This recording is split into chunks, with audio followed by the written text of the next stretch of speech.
Il y a un temps, j'ai déjà dit, où on doit servir les autres, c'est-à-dire qu'on doit être l'outil lui-même, la personne doit être un outil de rassemblement, un point de repère, un point de ralliement, et d'autres moments où elle doit se mettre en retrait et laisser un système, laisser une méthode derrière elle, un outil.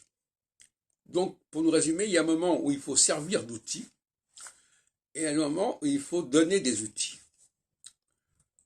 Et à ce moment-là, dans un cas, il y a une présence, dans l'autre cas, il y a une absence. Mais une absence qui n'est pas vraiment une absence, puisqu'il y a l'absence de l'autre, il peut mourir, mais il va laisser quelque chose.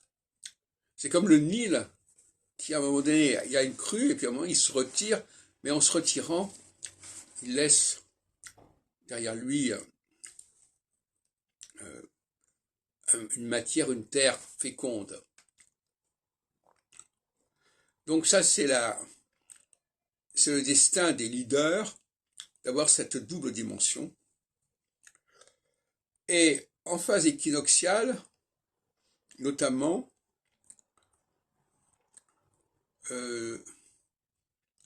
on est de plus en plus conscient qu'il y a ce genre de leaders, qui sont des gens qui apportent un savoir nouveau, une méthode, des outils nouveaux.